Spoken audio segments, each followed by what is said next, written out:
నా కుమారుడా, నా మాటలను మనసున నుంచుకొనుము, నా ఆజ్ఞలను నీ యొద్ద దాచిపెట్టుకొనుము. సామెతల గ్రంథం 7వ అధ్యాయం 1వ వచనం. నా ఆజ్ఞలను నీవు మనసున నుంచుకొనిన ఎడల, నీ కనుపాప వలె నా ఉపదేశమును కాపాడిన ఎడల నీవు బ్రతుకుదువు. నీ వ్రేళ్లకు వాటిని కట్టుకొనుము, నీ హృదయమును పలక మీద వాటిని వ్రాసుకొనుము. సామెతల గ్రంథం 7వ అధ్యాయం 2-3 వచనములు.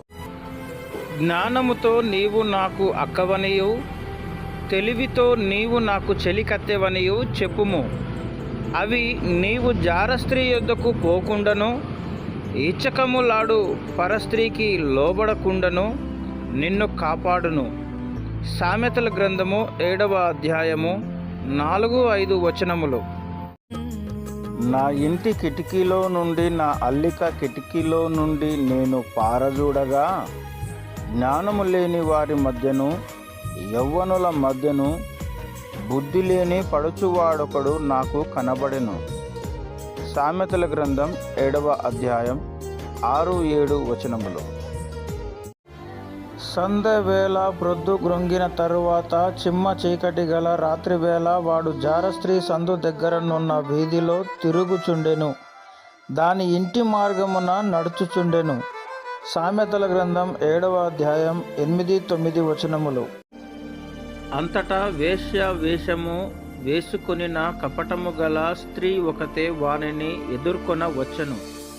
అది బొబ్బలు పెట్టున్నది, స్వేచ్ఛగా తిరుగునది, దాని పాదములు దాని ఇంట నిలవవు. సామెతల గ్రంథం 7వ అధ్యాయం 10-11 వచనములు.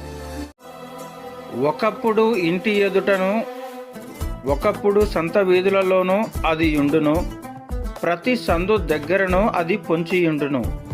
అది వానిని పట్టుకొని ముద్దు పెట్టుకొనెను, సిగ్గుమాలిన ముఖము పెట్టుకొని ఇట్లనెను, సమాధాన బలులను నేను అర్పింపవలసి యుంటిని, నేడు నా మ్రొక్కుబళ్ళు చెల్లించియున్నాను. కాబట్టి నేను నిన్ను కలుసుకొనవలెనని రాగా, నిన్ను ఎదుర్కొనవలెనని బయలుదేరగా నీవే కనబడితివి. సామెతల గ్రంథం 7వ అధ్యాయం 12వ వచనం నుండి 15వ వచనం వరకు. నా మంచము మీద రత్నకంబళ్లను, ఐగుప్తు నుండి వచ్చు విచిత్రపు పనిగల నార దుప్పట్లను నేను పరిచియున్నాను. నా పరుపు మీద బోలము, అగరు, కారపు చెక్క చల్లియున్నాను. ఉదయము వరకు వలపు తీరా తృప్తి పొందుదము రమ్ము. పరస్పర మోహము చేత చాలా సంతుష్టి నొందుదము రమ్ము. పురుషుడు ఇంటలేడు, దూర ప్రయాణము వెళ్ళి ఉన్నాడు.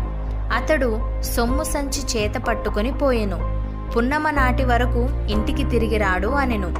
అది తన అధికమైన లాలన మాటల చేత వానిని లోపరుచుకొనెను. తాను పలికిన ఇచ్చకపు మాటల చేత వాని నీడ్చుకొని పోయెను. వెంటనే పశువు వదకు పోవునట్లును, పరులచే జిక్కినవాడు సంకెళ్లలోనికి పోవునట్లును, తనకు ప్రాణహానికరమైనదని ఎరుగక ఉరియొద్దకు పక్షి త్వరపడునట్లును, వాని గుండెను అంబు చీల్చు వరకు వాడు దాని వెంట పోయెను. నా కుమారులారా చెవియొగ్గుడి, నా నోటి మాటలను ఆలకింపుడి. జారస్త్రీ మార్గముల తట్టు నీ మనసు తొలగనీయకుము. దారి తప్పి అది నడుచు త్రోవలలోనికి పోకుము. అది గాయపరచి పడద్రోసిన వారు అనేకులు, అది చంపిన వారు లెక్కలేనంత మంది. దాని ఇల్లు పాతాళమునకు పోవు మార్గము, ఆ మార్గము మరణశాలలకు దిగిపోవును. సామెతల గ్రంథం 7వ అధ్యాయం 24వ వచనం నుండి 27వ వచనం వరకు.